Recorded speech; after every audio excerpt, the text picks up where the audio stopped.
večer. Všetkých vás vítam na tejto diskusii, kde sa budeme rozprávať o tom, ako sa na Slovensku žije gejom, lesbám, transrodovým ľuďom a ich rodinám. Moje meno je Barbora Mareková, som autorkou podcastu Ľudskosť v denníku SME a vítam medzi nami prezidentku Slovenskej republiky, pani Zuzanu Čaputovú. Dobrý večer. Dobrý večer.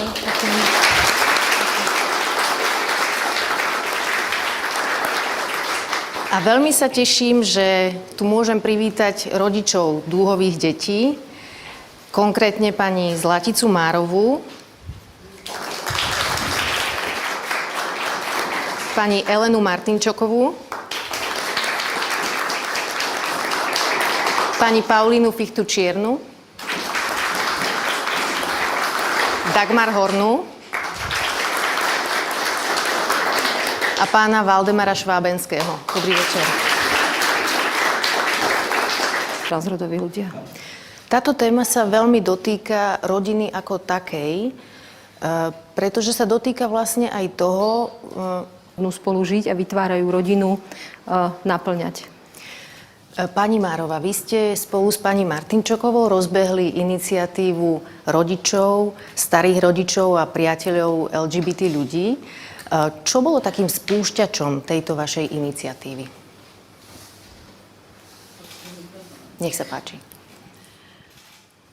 Je pravda, že ten spúšťač trval dlhšie.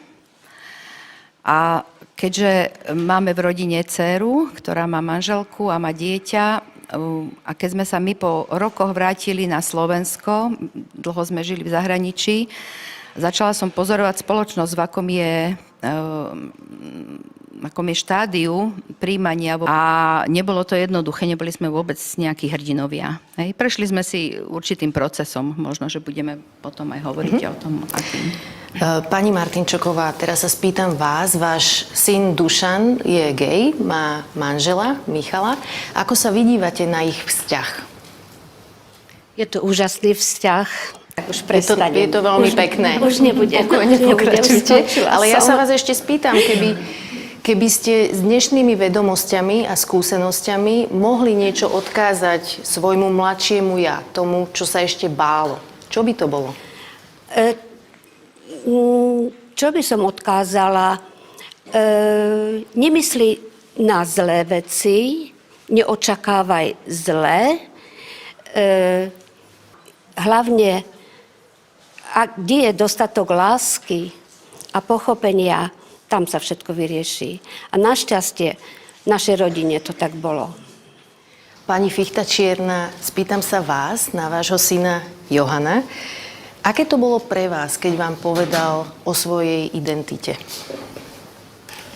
Mu prihovárať a snažila som sa mu pomôcť aj takým spôsobom, že ak teda sa nevie zveriť mne, že môže kľudne vyhľadať odborníka, aj som mu to sprostredkovávala. Avšak ako odtiaľ prišiel neuspokojený, takže nakoniec sa dostal do takej situácie, ktorú konštatoval, že nič mu iné neostáva, len sa zveriť rodičom. Pretože v skutočnosti to bol taký transrodových ľudí v Čechách a na Slovensku a vtedy vlastne už boli aj prvé signály zhoršovania situácie v Poľsku a v Maďarsku. A aby som sa vrátila k môjmu synovi, ani neviem, ako to povedať v skratke, pretože prospešné a proste ľudomilské, človečinovské a proste tohto druhu. Čiže ja nemôžem nejako vyjadriť ani nejakú mieru nostalgie alebo nejakého pocitu menejcennosti alebo nejakej ukrivdenosti alebo niečoho.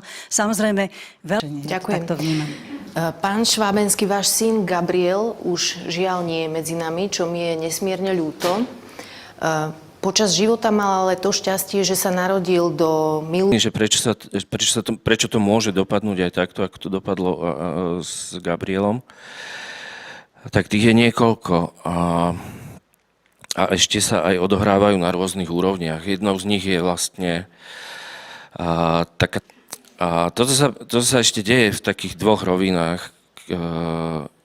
Keď sa to deje na úrovni poviem to tak pejoratívne, ako že keď v dedinskej krčme niekto proste šíri takéto názory a búcha tam pesťou po stole a kričí, že proste homosexualita je... S takýmto pochopením, prijatím, bezpodmienečnou láskou, ktorú ste svojim deťom dokázali dať. Takže to je obrovské, to je absolútne najviac, čo ste pre ich životy mohli urobiť. Druhá vec je, že nie len to, že ste... alebo cez to idú vaše deti. Ako s tým? Je to vždycky veľmi ako bolestné niečo také počúvať a zároveň je to priestor alebo pre mňa čas. Na druhom mieste, čo mi je veľmi ľúto, je to, že olej do ohňa prilieva aj cirkev, väčšina predstaviteľov našej cirkvi a slovenským parlamentom a dostal by sa na váš stôl? Ten vývoj vnímam samozrejme veľmi citlivo a už som na iných fórach zahranično-politických komunikovala svoj jednoznačný názor. Ak by sa mi takýto zákon dostal na stôl, tak by som ho určite nepodpísala. Vetovala aj Európskej únie, ktoré sa vyjadrili pomerne jednoznačne k tejto téme.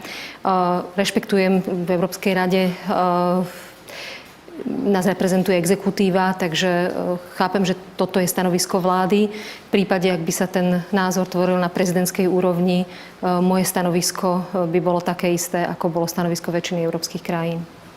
Ďakujem, to je pomerne jednoznačná odpoveď. Máme ešte nejaké otázky z publika? Chce sa niekto niečo spýtať? Alebo povedať? Nikto nič. Dobre. Tak, je tam zdvihnutá ruka. Nech sa páči.